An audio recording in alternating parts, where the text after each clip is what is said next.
Sa Alba, nanod ng baha ang mga bahay na Many ito. residents Sa in the barangay Philippine Bonbon. province of Albay are trapped in their homes by fast rising Signal number D floodwaters. is raised in The several province areas of Luzon as severe tropical storm Christine continues to move over the Alvin, Cordillera. nasang sa pagitan ng bago maghating gabi ngayong Miyerkules hanggang madaling Matinding araw ng ulan Huwebes at posibleng baha na ang dala ng bagyong Christine sa Kabikulan.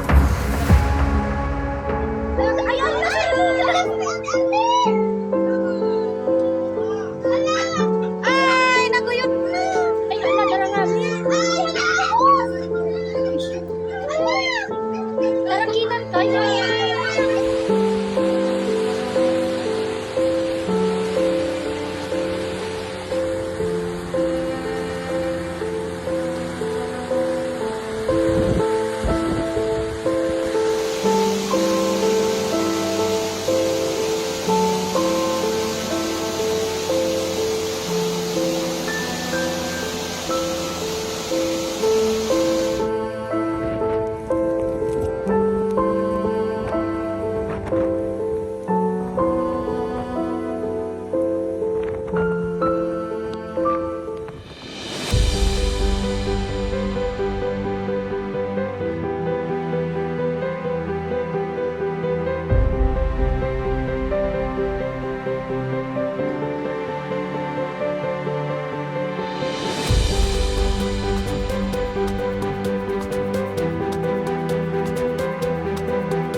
Ito po ito yung mga na-ipon natin, no? Dagdag lang po, ito yung mga dadalhin po sa Bicol at dito sa mga ibang lugar na naapektuhan po ng bagyong Christine, no? Hindi lang po sa Bicol ito.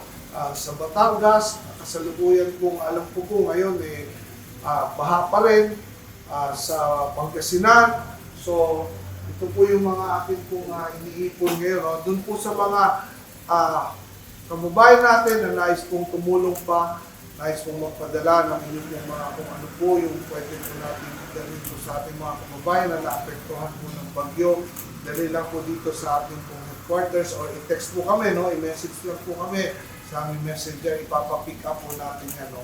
Yung pong mga kaya pong dalhin dito sa ating pong HQ sa 129 Quezon Avenue, corner Araneta Avenue. Dalhin lang po ninyo or text po kami, i-message sa aming pong Facebook page, Wilbert Lee 2025 or Congressman Wilbert Lee, at ipapadala po natin yan. At ipapapick up po natin, no? Ipapapick up po yung mga gusto po ninyo. No? Ito po yun, no?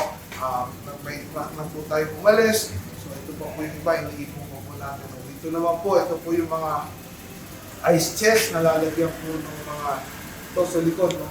Sa likod, ito yung mga ice chest na lalagyan naman ng perishable, no? Yung mga pagkain, no? So, dito po, iniipon po rin natin.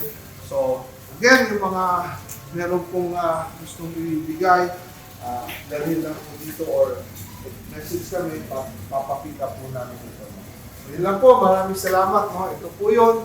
Yung iba nandito, no? Yung ibang, meron din po tayong mga bigas na naipon. So, yan lang po, no? Again, yung mga gusto magpadala po ng kanila pong bibigay, no? Kahit ano po, blanket. Ito po may blanket. Meron din po tayo na po hospitero, no? blanket, towel, kung ano pa po, madala lang po or message po kami. Maraming salamat po sa inyo. No? Pagdasal po natin, patuloy yung ating po mga kababayan na hanggang ngayon po ay baha sa kanila, hindi po madaanan, apektado po sila. No? Tubig, kailangan din po ito. Maraming salamat po.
Thank you, Ma'am Daisy Tan, sa tubig na pinadala nyo. Thank you so much.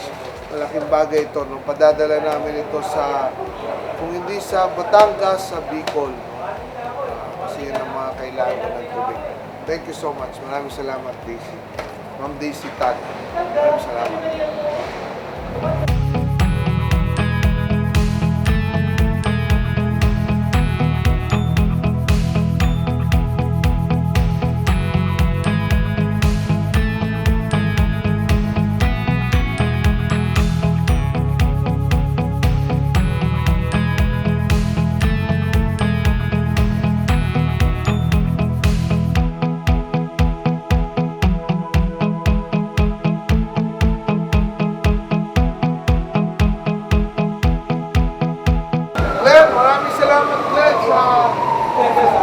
Sa iyong pinadala, makakarating po ito doon sa mga nasalanta ng bagyo. Thank you so much, Glenn. Maraming salamat ito.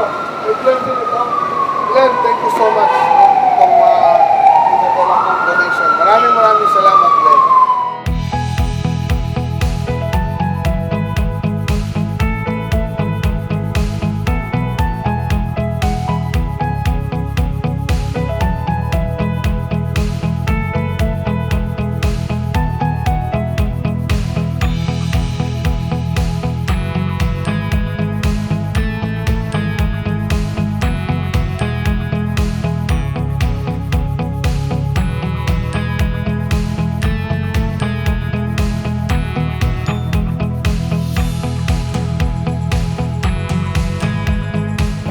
Thank you so much sa mga donors na nagbigay po sa atin, no? Kay Sesto, kay Ambassador Alfredo Yao, Rise Against Hunger. Maraming salamat po sa inyo kahapon sa Chinese-Filipino Business Club. Dito po sa Federation of Filipino Chinese Chamber of Commerce, no, sa inyong bigas. Maraming salamat po. Doon po sa mga gusto pa pong mag-donate, magbigay, patuloy po tayong tumatanggap ng inyong pong mga donasyon. Dadalhin po natin yan doon sa mga naapektuhan ng Bagyong Christine, no? So, inaayos po natin lahat, hindi po natin, no? Dadalhin po natin ito doon sa Bicol, sa Batangas, sa ibang lugar pa na naapektuhan po ng Bagyong Christine. Again, maraming salamat. Maraming salamat po sa inyo. Patuloy po tayong tumatanggap ng inyong po mga donasyon. Maraming salamat.